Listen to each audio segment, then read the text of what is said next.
Hi friends, welcome to GVK study circle. ఈ వీడియోలో ఫిబ్రవరి 1, 2026కి సంబంధించి వార్తలు నిలిచిన జాతీయ, అంతర్జాతీయ, రాష్ట్రీయ అంశాల గురించి, వార్తలు నిలిచిన వ్యక్తులు, అవార్డులు, పుస్తకాలు, మరి క్రీడా సంబంధిత సమాచారం ఒక్కొక్క అంశాన్ని వివరంగా తెలుసుకుందాం. అంతకంటే ముందుగా నిన్నటి డైలీ కరెంట్ అఫైర్స్ వీడియోలో అడిగిన ప్రశ్నకి వివరణతో కూడిన సమాధానాన్ని చూద్దాము. సో క్వశ్చన్ వచ్చేసి యునెస్కో రిలేటెడ్గా ఇటీవల వార్తలు నిలిచిన ఒక టాపిక్ని క్వశ్చన్గా అడిగాను. ఆల్రెడీ మన డైలీ కరెంట్ అఫైర్స్ వీడియోలో డిస్కస్ చేసిన టాపిక్ని ప్రశ్నగా ఇచ్చాను. ప్రశ్నని మరొకసారి చూడండి. 2026 జనవరిలో యునెస్కో తాత్కాలిక ప్రపంచ వారసత్వ జాబితాలో, యునెస్కో టెంటేటివ్ జాబితాలో చోటు పొందిన మన భారతదేశంలోని ఒక ప్రాంతం పైన బౌద్ధ diamond triangle, Buddhist diamond triangle ఏ రాష్ట్రంలో ఉంది?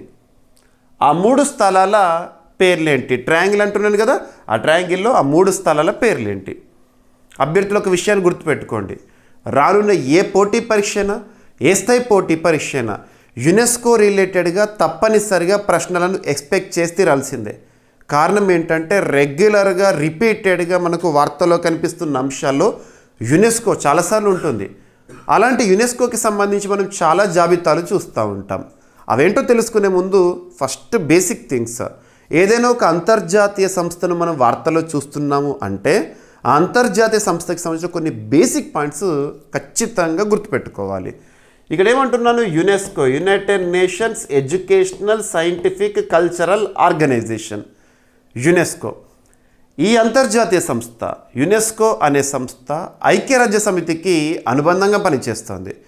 మరి దీని యొక్క స్థాపన ఎప్పుడు జరిగింది అంటే 1945 నవంబర్ 16 రోజున, 1945 నవంబర్ 16 రోజున యునెస్కో స్థాపన జరిగింది. మరి హెడ్ క్వార్టర్ ఎక్కడ అంటే ప్యారిస్ ఎక్కడ ఉంది? ఫ్రాన్స్. సో ప్యారిస్ కేంద్రంగా పనిచేస్తుంది. సో యునెస్కో రిలేటెడ్గా ఇటీవల ఒక వ్యక్తిని మనం డిస్కస్ చేస్తాము వార్తల్లో వ్యక్తుల్లో భాగంగా. యునెస్కోకి ప్రస్తుతం డైరెక్టర్గా లేదా చీఫ్గా విధులు నిర్వర్తిస్తున్న వ్యక్తి ఎవరు? ఖాలిద్ ఎల్ ఎనానీ గారు. ఖాలిద్ ఎల్ ఎనానీ తను ఈజిప్ట్ దేశస్థుడు. గుర్తుపెట్టుకోండి, నవంబర్ 2025 నుండి యునెస్కోకి చీఫ్గా ఉన్నాడు. ఇక యునెస్కో ప్రపంచవ్యాప్తంగా చరిత్ర, సంస్కృతి, వారసత్వానికి నిదర్శనంగా, నిలువుటద్దంగా ఉండే ప్రాంతాలను సంరక్షిస్తూ ఉంటుంది. మరి కొన్ని జాబితాలు యునెస్కోకి సంబంధించి రెగ్యులర్గా వార్తల్లోకి వస్తూ ఉంటాయి. యునెస్కో వరల్డ్ హెరిటేజ్ సైట్స్ అని చెప్పేసేసి, యునెస్కో వరల్డ్ హెరిటేజ్ సైట్స్గా భారతదేశంలో ఎన్ని గుర్తింపు పొందినాయి? 44. ఆ సంఖ్య గుర్తుంచుకోండి. 44ది మరాఠా మిలిటరీ ల్యాండ్స్కేప్స్. గుర్తుపెట్టుకోండి, 12 ఉంటాయి కోటలు. సో శివాజీ గారితో సంబంధం ఉన్న ప్రాంతాలు. ఇకపోతే యునెస్కో విడుదల చేసే మరొక జాబితా UNESCO creative cities network list. ఈ జాబితాలో 2025 అక్టోబర్ 31వ తేదీన వరల్డ్ సిటీస్ డే రోజున లక్నో గుర్తింపు పొందింది మన భారతదేశం నుండి. మరి ఈ జాబితాలో భారతదేశం నుండి ఎన్ని నగరాలు చోటు పొందినాయి? 9. ఇక UNESCO intangible cultural heritage list అని చెప్పేసి ఇంకొకటి ఉంటుంది. ఆ జాబితాలో మన భారతదేశంలో మొత్తము 16 ఉన్నాయి. 16వది దీపావళి. ఇకపోతే UNESCO world memory of register last year 2025 April 18 రోజున జాబితా న్యూస్లోకి వచ్చింది. భగవద్గీత, నాట్యశాస్త్రం మన భారతదేశం నుండి గుర్తింపు పొందినాయి. 14కు చేరింది ఆ జాబితాలో సంఖ్య. ఇకపోతే UNESCO man and biosphere programme గురించి మనం రెగ్యులర్గా చూస్తాము. మన భారతదేశం నుండి యునెస్కో మ్యాన్ అండ్ బయోస్ఫియర్ ప్రోగ్రాంలో చోటు పొందినవి ఎన్ని ఇప్పటికంటే 13కు చేరింది సంఖ్య. ఆ 13వది ఏదంటే శీతల ఎడారి లేదా cold desert area of Himachal Pradesh. ఇకపోతే యునెస్కోకి సంబంధించి ఇంకొక జాబితా ఉంటుంది, టెంటేటివ్ లిస్ట్ అని చెప్పేసేసి. యునెస్కో టెంటేటివ్ లిస్ట్ తాత్కాలిక జాబితా. ఆ జాబితాలో మన భారతదేశంలో ఇప్పటి వరకు అరౌండ్ 70 ఉన్నాయి. లాస్ట్ ఇయర్ 2025 14 చోటు పొందినాయి.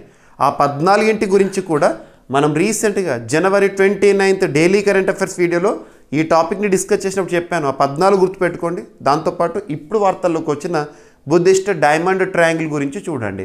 ఈ బుద్ధిస్ట్ డైమండ్ ట్రయాంగిల్ అనేది ఒడిషా రాష్ట్రంలో ఉంటుంది. ఒడిషా గుర్తుపెట్టుకోండి, ఒడిషా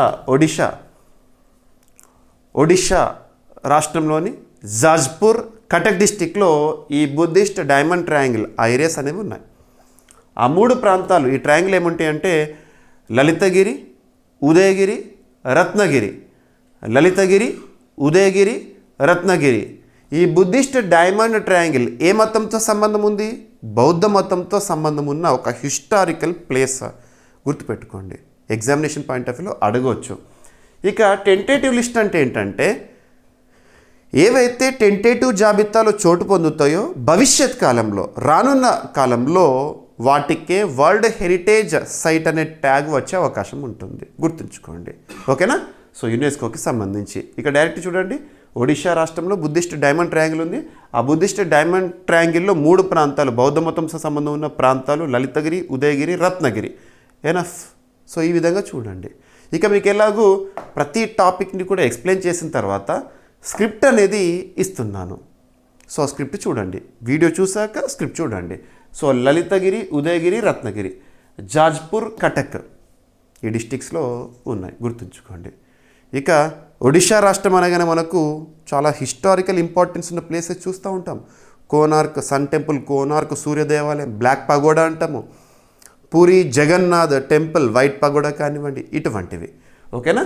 సో ఒడిషాలోని బౌద్ధ డైమండ్ ట్రయాంగిల్, బుద్ధిస్ట్ డైమండ్ ట్రయాంగిల్ని యునెస్కో ప్రపంచ వారసత్వ కేంద్రం, యునెస్కో వరల్డ్ హెరిటేజ్ సెంటర్ భారతదేశం నుండి తాత్కాలిక ప్రపంచ వారసత్వ జాబితాలో చేర్చింది. Tentative list. ఓకేనా? ఈ 3 ప్రదేశాలు ఒడిషా రాష్ట్రంలో ఉన్నాయి. తూర్పు భారతదేశంలో బౌద్ధ ధర్మానికి ప్రధాన కేంద్రంగా ఈ ప్రాంతం, ఈ బుద్ధిస్ట్ డైమండ్ ట్రయాంగిల్ అనేది చాలా చరిత్రలో నిలిచిపోయింది. ఓకేనా? ఈ 3 స్థలాలు కలిపి దాదాపు 1500 సంవత్సరాల పాటు నిరంతర బౌద్ధ చరిత్రను ప్రతిబింబిస్తున్నాయంట. గుర్తుంచుకోండి, బౌద్ధ మతంతో సంబంధం ఉన్న ప్రాంతము లేదా ప్రాంతాలు. ఎనఫ్. సో పోటీ పరీక్షల్లో ఈ విధంగా చూడండి, డైరెక్ట్ పాయింట్ వచ్చే అవకాశం ఉంది. నేను ఎక్స్ప్లెనేషన్ ఏదైతే ఇచ్చానో అందులో నుండి. ఫైన్. అండ్ మీకు ప్రతిరోజు ఒక ప్రశ్న ఇస్తున్నాను. ఎంతటి ఇంపార్టెన్స్ ఉన్న టాపిక్ నుండి క్వశ్చన్ ఇస్తున్నానంటే రానున్న ఏ పోటీ పరీక్ష అయినా, ఏ స్థాయి పోటీ పరీక్ష అయినా పలానా అంశాల నుండి తప్పనిసరిగా ప్రశ్నలు వస్తాయని వేటినైతే నేను భావిస్తున్నానో రోజు ఒక చొప్పున వాటిని క్వశ్చన్గా ఇస్తున్నాను. క్వశ్చన్ ఎక్స్ప్లెనేషన్ అస్సలే స్కిప్ చేయకండి. రైట్? ఎనఫ్. ఇదంతా మీకు ఎక్స్ప్లెనేషన్ ఇచ్చాను జనవరి 29th, 2026 డైలీ కరెంట్ అఫైర్స్ వీడియోలో. దీంతో పాటు లాస్ట్ ఇయర్ 2025 ఇయర్లో మన భారతదేశం నుండి చోటు పొందినవి ఏవైతే ఉంటాయో, టెంటేటివ్ జాబితాలో చోటు పొందినవి ఏవైతే ఉంటాయో ఆ 14 గురించి చెప్పాను. వాటి పేర్లు చూడండి, లొకేషన్ గుర్తుంచుకోండి. ఖచ్చితంగా రానున్న పోటీ పరీక్షలు అడుగుతారు. ఫైన్. రైట్. సో యునెస్కోకి సంబంధించిన బేసిక్ పాయింట్స్. ఇక ఏదైనా ఒక రాష్ట్రం గురించి మనము మన కరెంట్ అఫైర్స్లో భాగంగా చూస్తున్నామంటే, ఒక రాష్ట్రం పేరు కనిపించిందంటే దానికి సంబంధించిన బేసిక్ పాయింట్స్ ఇస్తున్నాను. ఒడిషా రాజధాని వచ్చేసేసి భువనేశ్వర్. అక్కడ బీజేపీ అధికారంలో ఉంది. ప్రస్తుతం మోహన్ చరణ్ మాజీ గారు ముఖ్యమంత్రిగా విధులు నిర్వర్తిస్తున్నారు. ఇక గవర్నర్గా ఖమ్మంపాటి హరిబాబు గారు ఉన్నారు. ఎనఫ్. ఫైన్.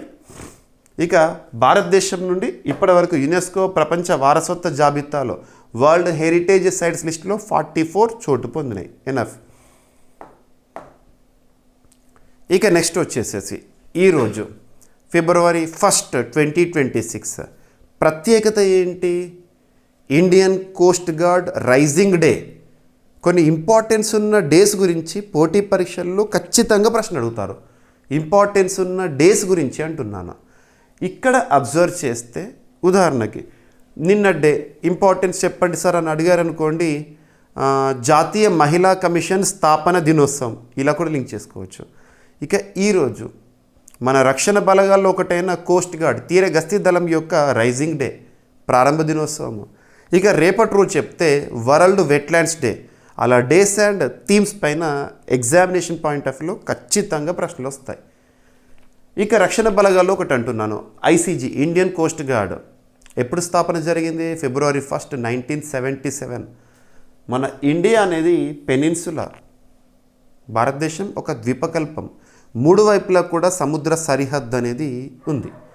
మరి భారత తీర ప్రాంతంలో రక్షణ అనేది కోస్ట్ గార్డ్ యొక్క బాధ్యత. త్రివిధ దళాలు వేరు, navy, air force and at the same time army. So త్రివిధ దళాలు నేవీ, ఎయిర్ ఫోర్స్, ఆర్మీ. వాటి యొక్క డేస్ కూడా మీకు ఐడియా ఉండి ఉంటుంది. ఇక్కడ అబ్జర్వ్ చేస్తే ఆర్మీ డే రీసెంట్గా చూసాము January 15th. Air force day ప్రతి ఏడాది కూడా అక్టోబర్ 8th. నావీ డే డిసెంబర్లో చూస్తాం మనం. ఇవి ఇంపార్టెంట్. అండ్ ప్రస్తుతము రక్షణ బలగాలు ఏవైతే ఉంటే వాటికి సంబంధించిన అధిపతులు చీఫ్స్ ఉంటారు కదా, వాళ్ళ పేర్లు కూడా ఖచ్చితంగా గుర్తుపెట్టుకోండి. ఇక్కడ ఐసీజీకి సంబంధించి ఇండియన్ కోస్ట్ గార్డ్కి సంబంధించి చీఫ్గా లేదా డైరెక్టర్ జనరల్గా ప్రస్తుతం ఎవరు విధులు నిర్వర్తిస్తున్నారంటే పరమేష్ శివమణి గారు, గుర్తుంచుకోండి. ఇక ఆర్మీకి సంబంధించి Indian army chief Upendra Dwivedi గారు, ఇండియన్ నేవీ చీఫ్ దినేష్ కే త్రిపాఠి గారు, Indian air force chief AP Singh గారు, సిడిఎస్ భారతదేశంలో ప్రస్తుతం సిడిఎస్గా అనిల్ చౌహాన్ గారు ఉన్నారు. ఇవన్నీ ఇంపార్టెంటే. ఓకేనా? సో ఈరోజు ICG Indian coast guard rising day. ఓకేనా? సో భారత కోస్ట్ గార్డ్ ఫిబ్రవరి 1వ తేదీన 50వ 50th యానివర్సరీని గుర్తుంచుకోండి. రైజింగ్ డేను ఘనంగా నిర్వహించింది ఈరోజు. దాదాపు 5 దశాబ్దాలుగా దేశ సముద్ర భద్రతకు అంకిత భావంతో సేవలు అందిస్తున్న సంస్థగా భారత కోస్ట్ గార్డు నిలిచింది. సో భారతదేశానికి 3 వైపులా కూడా సముద్ర సరిహద్దు తీరరేఖ ఉంది. ఆ తీరరేఖ వెంట రక్షణ బాధ్యత ఐసీజీకి ఇచ్చారు. మరి ఇక్కడ అబ్జర్వ్ చేస్తే తీరరేఖ కలిగిన రాష్ట్రాలు ఎన్ని భారతదేశంలో? 9.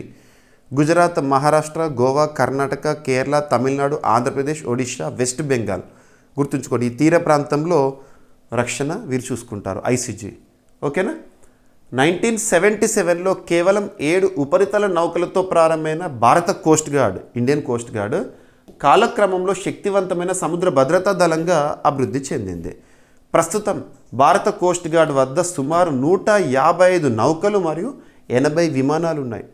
మీకు నేను చెప్పే ప్రతి టాపిక్కి కూడా సోర్సు అఫీషియల్ వెబ్సైట్సే. మీకు నేను news on air and PIB నుండి ఈ స్క్రిప్ట్ తీసుకున్నాను, గవర్నమెంట్ అఫీషియల్ వెబ్సైట్స్. భవిష్యత్తు సామర్థ్య విస్తరణలో భాగంగా ఈ దళం స్పష్టమైన లక్ష్యాలను నిర్దేశించుకుంది. 2030 నాటికి 200 ఉపరితల నౌకలు మరియు 100 విమానాల బలాన్ని సాధించాలని భారత కోస్ట్ గార్డ్ లక్ష్యంగా పెట్టుకుంది. ప్రస్తుతం భారత కోస్ట్ గార్డ్ భారత తీరగసి దళం యొక్క బలం ఏ విధంగా ఉంది మరియు రానున్న రోజుల్లో బలాన్ని ఎలా పెంచుకోబోతున్నారు, ఈ 2 కూడా గుర్తుపెట్టుకోండి. ఈ విస్తరణ భారతదేశ తీర భద్రత, సముద్ర భద్రత మరియు ప్రత్యేక ఆర్థిక మండల పరిరక్షణకు ప్రాధాన్యమిచ్చే దిశను సూచిస్తుంది. Right? So Indian coast guard 1977 సంవత్సరంలో స్థాపించబడింది. కోస్ట్ గార్డ్ యాక్ట్ 1978 కింద భారత కోస్ట్ గార్డు ఏర్పాటు చేయడం జరిగింది. ఇక భారత కోస్ట్ గార్డ్ రక్షణ మంత్రిత్వ శాఖ ఆధ్వర్యంలో పనిచేస్తుంది. Coast guard present head quarter ఎక్కడ అంటే న్యూఢిల్లీ. పరమేష్ శివమణి గారు ఐసీజీ చీఫ్గా లేదా డైరెక్టర్ జనరల్గా విధులు నిర్వర్తిస్తున్నారు. సో రక్షణ బలగాలకు సంబంధించిన చీఫ్స్ ఎవరైతే ఉంటారో వాళ్ళ పేర్లను ఖచ్చితంగా గుర్తుపెట్టుకొని ఉండాల్సిందే.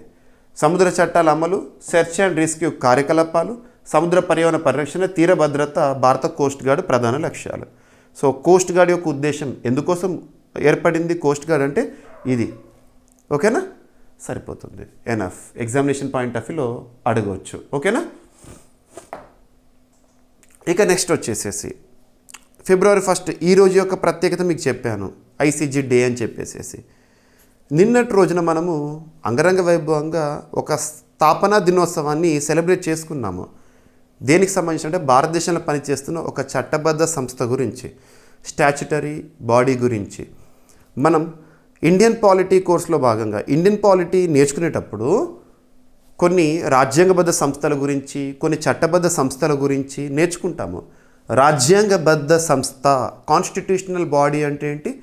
ఏదైనా ఒక సంస్థ గురించి లేదా ఏదైనా ఒక కమిషన్ గురించి దేశంలోనే అత్యున్నత చట్టమైన రాజ్యాంగంలో ఏదో ఒక ఆర్టికల్లో ఏదో ఒక భాగంలో చూసామనుకోండి, అది కాన్స్టిట్యూషనల్ బాడీ, రాజ్యాంగబద్ధ సంస్థ. ఇక రాజ్యాంగంలో లేనప్పటికీ పార్లమెంట్ రూపొందించిన చట్టం ఆధారంగా ఒక సంస్థ లేదా కమిషన్ ఏర్పాటై ఇప్పుడు పనిచేస్తుంది అనుకోండి, దాన్ని చట్టబద్ధ సంస్థ, చట్టబద్ధంగా ఏర్పాటైంది. రాజ్యాంగబద్ధ సంస్థ గురించి మీరు వింటున్నప్పుడు, చదువుతున్నప్పుడు ఒక టాపిక్, ఒక సంస్థ ఇది రాజ్యాంగబద్ధ సంస్థ అనే సెంటెన్స్ చూసినప్పుడు రాజ్యాంగబద్ధ సంస్థ అయితే అది ఏ ఆర్టికల్లో ఉందో చూడాలి. ఉదాహరణకు election commission of India, election commission of India, ECI, భారత ఎన్నికల సంఘం రాజ్యాంగబద్ధ సంస్థ అంటాను. అనగానే టక్కున మీ మైండ్ మీకు క్వశ్చన్ వేయాలి, మరి ఏ భాగంలో ఏ ఆర్టికల్లో ఉంది అని చెప్పేసేసి. Article 324 part 15 of Indian constitution. అలా ప్రతి సెంటెన్స్కి మనం జస్టిఫై ఇచ్చుకోవాలి. ఒక చట్టబద్ధ సంస్థ అని ఒక సంస్థ గురించి మీకు చెప్పాను అనుకోండి, మీ మైండ్ మీకు క్వశ్చన్ వేయాలి. ఓకే, చట్టబద్ధ సంస్థ, మరి ఏ చట్టం ఆధారంగా ఆ సంస్థ ఏర్పాటు జరిగింది? ఖచ్చితంగా ఇక్కడ NCW, national commission for women. National commission for women అనేది స్టాచ్యుటరీ బాడీ, చట్టబద్ధ సంస్థ, చట్టబద్ధంగా ఏర్పాటైంది. ఏ చట్టం ఆధారంగా? National commission for women act 1990 ఆధారంగా. 1992 జనవరి 31 రోజున నేషనల్ కమిషన్ ఫర్ విమెన్ అనేది ఏర్పాటైంది, చట్టబద్ధ సంస్థగా ఏర్పాటైంది. సో జనవరి 31 నిన్నటి రోజుతో లింక్ చేసుకోండి. సో స్థాపన దినోత్సవం రీసెంట్గా 34th ఫౌండేషన్ డే సెలబ్రేషన్స్ అనేవి జరిగినాయి విజయ కే రాహత్ గారి ఆధ్వర్యంలో. విజయ రాహత్ గారు ప్రస్తుతం ఎవరున్నారు? ఎన్సిడబ్ల్యూ చైర్మన్గా ఉన్నారు. జాతీయ మహిళా కమిషన్ చైర్మన్గా బాధ్యతలు నిర్వర్తిస్తున్నారు. మొట్టమొదటి వారు ఎవరు? జయంతి పట్నాయక్ గారు. లింక్ అవ్వాలి, ఏదైనా ఒక టాపిక్ ఉంది అంటే దానికి సంబంధించిన బ్యాక్గ్రౌండ్ నుండి రావాలి. ఓకేనా? జాతీయ మహిళా కమిషన్ ఉద్దేశం ఏంటి? భారతదేశంలో మహిళలకు రాజ్యాంగం కల్పిస్తున్న హక్కులు ఏవైతే ఉంటాయో వాటి అమలును పర్యవేక్షించడం కానివ్వండి, ఎట్ ద సేమ్ టైం చట్టబద్ధంగా మహిళలకు సంబంధించి ఏమైనా హక్కులు ఉంటే వాటిని పరిరక్షించడం కానివ్వండి, మహిళా పథకాలపైన భారత ప్రభుత్వానికి సూచనలు ఇవ్వడం కానివ్వండి. సో పోటీ పరీక్షలు అడగవచ్చు, జాతీయ మహిళా కమిషన్ అనేది ఏ మంత్రిత్వ శాఖ పరిధిలో పనిచేస్తుందని చెప్పేసేసి. పోటీ పరీక్షల కోణంలో కొన్ని టాపిక్స్ని మనం క్వశ్చన్స్గా ఎక్స్పెక్ట్ చేస్తే రాల్సిందే. ఒక సంస్థ పేరు ఇస్తారు, ఆ సంస్థకి సంబంధించి నోడల్ మినిస్ట్రీ ఏది అని అంటే ఏ మంత్రిత్వ శాఖ పరిధిలో పనిచేస్తుందని. జాతీయ మహిళా కమిషన్ అనేది ministry of women and child development పరిధిలో జాతీయ మహిళా కమిషన్ అనేది పనిచేస్తుంది, గుర్తుంచుకోండి. ఓకేనా? సరిపోతుంది. ఇకపోతే మహిళలకు సంబంధించి రాజ్యాంగం కల్పిస్తున్న హక్కులు ప్రత్యేకంగా మీకు తెలుసు. ఆర్టికల్ 15 క్లాస్ 3 కానివ్వండి, ఇటువంటివి. ఆర్టికల్ 23 చూడొచ్చు, ఆర్టికల్ 24లో చూడొచ్చు. ఇలా చెప్పుకుంటూ పోతే మహిళా రిజర్వేషన్ల గురించి ఆర్టికల్ 243D గురించి కూడా చెప్పొచ్చు. ఎక్స్క్లూజివ్గా రాజ్యాంగంలో మహిళలకు సంబంధించిన అంశాలపైన పర్యవేక్షణ చూసుకుంటూ ఉంటుంది. ఇక పథకాల గురించి కానివ్వండి, ఇవన్నీ కూడా. ఇక నెక్స్ట్ జాగ్రఫీ అండ్ ఎన్వైర్న్మెంట్ సబ్జెక్ట్లో భాగంగా ఈరోజు ఒక టాపిక్ మనం లింక్ చేసుకోవచ్చు. మీకు ప్రతిసారి చెప్తున్నాను, కరెంట్ అఫైర్స్ అంటే ఒక సింగిల్ సబ్జెక్ట్ కాదు. కరెంట్ అఫైర్స్ అంటే మనం జనరల్ స్టడీస్లో భాగంగా ఒక్కొక్క సబ్జెక్ట్ వైజ్గా నేర్చుకునే అప్డేటెడ్ ఇన్ఫర్మేషన్. ఒక అప్డేటెడ్ ఇన్ఫర్మేషన్ ఇప్పుడు జాగ్రఫీ అండ్ ఎన్వైర్న్మెంట్ సంబంధించి ఇటీవల వార్తలు నిలిచిన నూతన జీవజాతులు కానివ్వండి, వృక్ష జాతులు కానివ్వండి, అటువంటి టాపిక్ని మనం చూస్తున్నప్పుడు ఆ స్పెసీస్ యొక్క సైంటిఫిక్ నేమ్ కంప్లీట్గా చూడండి. అదేంటి, ఎక్కడ బయటపడింది, ప్రత్యేకత ఏంటి, ఎనఫ్. సో ఇక్కడ అబ్జర్వ్ చేస్తే కేరళలో కొత్త ఆర్కిడ్ జాతిని శాస్త్రవేత్తలు గుర్తించారంట. కొత్త ఆర్కిడ్ జాతి కేరళ రాష్ట్రంలో. కేరళ అంటే వెస్టర్న్ ఘాట్స్ విస్తరించిన రాష్ట్రాల్లో ఒకటి. వెస్టర్న్ ఘాట్స్ 6 రాష్ట్రాలు విస్తరించి ఉన్నాయి కదా, గుజరాత్, మహారాష్ట్ర, గోవా, కర్ణాటక, కేరళ, తమిళనాడు, గుర్తుంచుకోండి. సో కేరళ. ఇక దాని పేరేంటంటే డిప్లోసెంట్రమ్ పాపిలోసమ్. ఇటీవల డిప్లోసెంట్రమ్ పాపిలోసమ్ న్యూస్లో ఉంది. అజీవ జాత, వృక్ష జాత అని అడుగుతారు. వృక్ష జాతి, ఆర్కిడ్ జాతి, ఎక్కడ దీని ఆనవాళ్ళను కనుగొన్నారు అంటే కేరళ రాష్ట్రంలో. ఎనఫ్. ఇక నెక్స్ట్ రక్షణ రంగానికి సంబంధించి వార్తలు నిలిచిన ఒక విన్యాసము. పోటీ పరీక్షల కోణంలో ఎక్సర్సైజెస్, డిఫెన్స్ రిలేటెడ్ ఎక్సర్సైజెస్ అనేవి చాలా ఇంపార్టెన్స్ ఉన్న టాపిక్గా చూడండి. రక్షణ రంగానికి సంబంధించి ఖచ్చితంగా క్వశ్చన్స్ వస్తాయి. వార్తలు నిలుస్తున్న విన్యాసాలపైన, వార్తలు నిలుస్తున్న రక్షణ రంగ నివేదికలపైన, రక్షణ రంగ దిగుమతులపైన, రక్షణ రంగ ఒప్పందాలపైన. డిఫెన్స్ అక్విజిషన్ కౌన్సిల్ ఇటీవల వేటికి ఆమోద ముద్ర వేసింది, మరియు పూర్తి స్వదేశీ పరిజ్ఞానంతో తయారవుతున్న ఆయుధ సంపత్తి ఖచ్చితంగా చూడండి. వార్తలు నిలిచిన విన్యాసం పేరు చూడండి. ఇక్కడ అగ్ని పరీక్ష, ఎక్సర్సైజ్ అగ్ని పరీక్ష ఇటీవల అరుణాచల్ ప్రదేశ్ రాష్ట్రంలో నిర్వహణతో న్యూస్లో ఉంది. ఎక్సర్సైజ్ అగ్ని పరీక్ష ఎవరు నిర్వహించారంటే ఇండియన్ ఆర్మీ, భారత సైన్యం మరియు ITBP, Indo Tibetan border police వారు ఉంటారు కదా, వారు సంయుక్తంగా నిర్వహించిన ఒక విన్యాసము ఎక్సర్సైజ్ అగ్ని పరీక్ష. ఎవరు సంయుక్తంగా ఎక్కడ నిర్వహించారంటారు. ఇటువంటివి ఏంటంటే మన అంతర్గత భద్రత, సరిహద్దు భద్రతలను దృష్టిలో ఉంచుకొని రక్షణ బలగాలు నిర్వహించే విన్యాసాల్లో ఒకటిగా చెప్పొచ్చు. భారత సైన్యం మరియు ఇండో టిబెటన్ బార్డర్ పోలీస్ కలిసి అరుణాచల్ ప్రదేశ్లో ఎక్సర్సైజ్ అగ్ని పరీక్షను నిర్వహించారు. ఈ సంయుక్త శిక్షణ విన్యాసము రెండు దళాల మధ్య యుద్ధ సమన్వయం మరియు ఆపరేషనల్ సమగ్రతను పెంపొందించేందుకు తొలిసారిగా చేపట్టబడింది. భారత సైన్యం మరియు ఇండో టిబెటన్ బార్డర్ పోలీస్ సిబ్బంది ఈ విన్యాసంలో పాల్గొన్నారు. ఓకేనా. స్పియర్ కాప్స్కు చెందిన spearhead gunners, artillery regiments, infantry battalions, ITBP సిబ్బంది ఈ శిక్షణలో భాగమయ్యారు. ఒక ట్రైనింగ్ సంయుక్త ఫైర్ పవర్ శిక్షణ కార్యక్రమం ప్రత్యేకంగా రూపకల్పన చేశారు. ఓకేనా. ఆర్టిలరీ రిలేటెడ్గా ట్రైనింగ్ ఇవ్వడం కానివ్వండి, ఇవన్నీ కూడా జరిగినాయి. సో భారత సైన్యం 1895 ఇయర్లో ప్రారంభము. భారత సైన్యం ప్రధాన కార్యాలయం వచ్చేసేసి న్యూఢిల్లీ. ప్రస్తుతం ఇండియన్ ఆర్మీ చీఫ్గా ఉపేంద్ర ద్వివేది గారు విధులు నిర్వర్తిస్తున్నారు. Indo Tibetan border police force 1962లో భారత్ చైనా యుద్ధం, ఇండో సైనో వార్ తర్వాత అప్పుడే ఇండో సైనో సీజ్ ఫైర్ ఒప్పందం కూడా వచ్చింది. భారత్ చైనా కాల్పుల విరమణ ఒప్పందము గుర్తుంచుకోండి, అప్పుడు ఏర్పాటైంది. ఫైన్. బిఎస్ఎఫ్ ఏమో భారత్ పాకిస్తాన్ సరిహద్దులో ఉంటారు. ఐటీబీపీ అన్నాం అనుకోండి, ఇండో టిబెటన్ అంటే చైనా భారత్ సరిహద్దులో, ఈ నేపాల్ ఈ ప్రాంతంలో కూడా వీళ్ళే. ఫైన్. ఇక నెక్స్ట్ వచ్చేసేసి ఈరోజు మీరు అన్ని వార్తాపత్రికల్లో కూడా చూస్తున్న ఒక వర్డ్ నోటం జారీ అని చెప్పేసేసి. నోటం, ఈ టాపిక్కి సంబంధించి డైరెక్ట్గా గుర్తుపెట్టుకోవాల్సింది ఏంటంటే నోటం అంటే ఏంటి. మరి ఈ ఫిబ్రవరి ఫస్ట్ వీక్లో ఒక 2 రోజుల పాటు ఈ సెంట్రల్ ఏషియన్ కంట్రీస్లో ఒక కంట్రీ కిర్గిస్తాన్ తీసుకున్న నిర్ణయం, కిర్గిస్తాన్ ప్రభుత్వం తీసుకున్న నిర్ణయం. ఆ నిర్ణయం ఏంటంటే భారతదేశం నుండి ఆ దేశంలోకి దిగుమతి అవుతున్న ఎనిమల్ రిలేటెడ్ ప్రోడక్ట్స్ ఉంటాయి కదా, మాంసం, ఇటువంటి వాటి దిగుమతులపై నిషేధాన్ని విధించింది. డైరెక్ట్ పోటీ పరీక్షలు అడుగుతారు. ఇటీవల ఏ దేశ ప్రభుత్వము భారతదేశం నుండి ఆ దేశంలోకి దిగుమతి అవుతున్న మాంసము లేదా ఎనిమల్ రిలేటెడ్ ప్రోడక్ట్స్ పైన నిషేధాన్ని విధించింది. కారణం కూడా చెప్తారు. కారణం ఏంటంటే నిపా వైరస్ కారణంగా, నిపా కేసులను చూస్తున్నాం ఈ కారణంగా అని చెప్పేసి అడుగుతారు. సో కిర్గిస్తాన్. సో ఇటువంటి మనం చూస్తున్నప్పుడు ఏదైనా దేశం గురించి డిస్కస్ చేస్తున్నప్పుడు మీకు వరల్డ్ మ్యాప్లో ఆ కంట్రీ యొక్క లొకేషన్ చూపిస్తున్నాను, చెప్తున్నాను కదా. సెంట్రల్ ఏషియన్ కంట్రీస్లో ఒకటి కిర్గిస్తాన్. మరి రాజధాని చూడాలి. సో కిర్గిస్తాన్ రాజధాని వచ్చేసి బిష్కేక్. ఇక్కడ అబ్జర్వ్ చేస్తే సో డైరెక్ట్ పాయింట్ గుర్తుంచుకోండి, animals and Animal related products ఏవైతే ఉంటాయో వాటిపైన నిషేధాన్ని విధించింది. దిగుమతిపై నిషేధం. ఏ దేశం? కిర్గిస్తాన్. అని డైరెక్ట్గా గుర్తుపెట్టుకోండి. అంతర్జాతీయ అంశాలు ఇది ఇంపార్టెంట్. ఓకేనా. సో భారతదేశంలో నిపా వైరస్ కేసులు నమోదవుతున్న నేపథ్యంలో కిర్గిస్తాన్ భారతదేశం నుంచి జంతువులు మరియు జంతు ఉత్పత్తుల దిగుమతులపైన నిషేధాన్ని విధించింది. నిపా వైరస్ వ్యాప్తిపై ఉన్న ఆందోళన కారణంగా ఈ నిర్ణయాన్ని తీసుకున్నారంట. ఈ నిషేధాన్ని కిర్గిస్తాన్ నీటి వనరులు వ్యవసాయ శాఖ వారు ప్రకటించారు. అఫీషియల్గా అంటే కిర్గిస్తాన్ ప్రభుత్వం ప్రకటించిందని గుర్తుపెట్టుకోండి. అంతర్జాతీయ ప్రయాణికుల ఆరోగ్య పర్యవేక్షణను కిర్గిస్తాన్ మరింత కఠినతరం చేసిందంట. ఓకేనా, సరిపోతుంది. కారణం ఏంటంటే భారతదేశంలో ప్రస్తుతం నిపా వైరస్ వ్యాప్తి చెందుతున్న నేపథ్యంలో ఈ చర్యలు తీసుకున్నట్లుగా కిర్గిజ్ అధికారులు చెప్పారు. నిపా వైరస్ అనేది ఒక వైరల్ డిసీజ్, జంతువుల నుంచి మనుషులకు వ్యాపించే ఒక జూనోటిక్ వ్యాధిగా గుర్తించడం జరిగింది ఇప్పటికే. ఈ కారణంగా సో మా దేశంలో కూడా నిపా వైరస్ కేసులు నమోదవుతాయని చెప్పేసి ముందు జాగ్రత్త చర్యల్లో భాగంగా ఈ నిర్ణయం. ఓకేనా, ఎనఫ్. సో కిర్గిస్తాన్ రాజధాని వచ్చేసేసి బిష్కేక్, గుర్తుపెట్టుకోండి. కరెన్సీ వచ్చేసి కిర్గిస్తానీ సోమ్.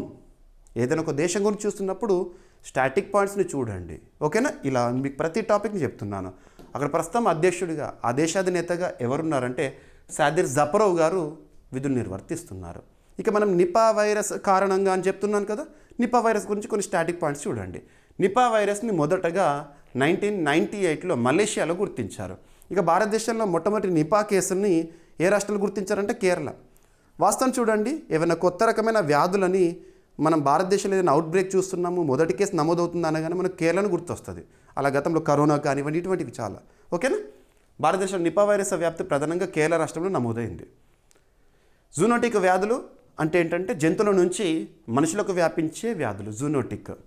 ఓకేనా, ఇలాంటి వ్యాధుల విషయంలో ప్రపంచాన్ని అలర్ట్ చేసేది WHO, world health organisation. 1948 April 7న స్థాపన జరిగింది. ప్రధాన కేంద్రం వచ్చేసి జెనీవా, స్విట్జర్లాండ్. ప్రస్తుతం వరల్డ్ హెల్త్ ఆర్గనైజేషన్కి డబ్ల్యూహెచ్ఓకి చీఫ్గా టెడ్రస్ అదనం గారు విధులు నిర్వర్తిస్తున్నారు. ఇథియోపియా దేశస్థుడు. ఇటీవల డబ్ల్యూహెచ్ఓ నుండి అమెరికా వైదొలగడం అనేది అధికారికంగా చూస్తున్నాము. ఇటువంటివి లింక్ అవ్వాలి. ఓకేనా. ఇంకా కూడా మనం ఒక్కో టాపిక్ని మరొక టాపిక్తో లింక్ చేయాలంటే వరల్డ్ హెల్త్ ఆర్గనైజేషన్ స్థాపన జరిగిన రోజునే ప్రపంచవ్యాప్తంగా ఎలా మనం సెలబ్రేట్ చేసుకుంటామంటే వరల్డ్ హెల్త్ డేగా April 7th ఇలా లింక్ అవ్వాలి. Fine, enough. ఇక నెక్స్ట్, తరచూ వార్తలు నిలుస్తున్న ప్రదేశాలు ఏవైతే ఉంటాయో, ప్రాంతాలు ఏవైతే ఉంటాయో, ఆ ప్రాంతాలు ఎందుకు తరచూ వార్తలకు వస్తాయంటే ఏదైనా విపత్తు సంబంధిత అంశంతో కానివ్వండి, లేదా వివాదాస్పదమైన అంశంతో కానివ్వండి, వార్తల్లో కనిపిస్తున్న ఆ టాపిక్స్ని ఐడెంటిఫై చేయండి. సో ఇక్కడ అబ్జర్వ్ చేస్తే రష్యాలోని ఒక అగ్నిపర్వతం విస్ఫోటనంతో న్యూస్లోకి వచ్చింది. అగ్నిపర్వతం ఎరప్షన్తో, వాల్కనో ఎరప్షన్ అనేది న్యూస్లోకి వచ్చింది. డైరెక్ట్ పేరు గుర్తుంచుకోండి, రష్యా దేశంలోని ఒక యాక్టివ్ వాల్కనో యాక్టివ్గా న్యూస్లో ఉంది.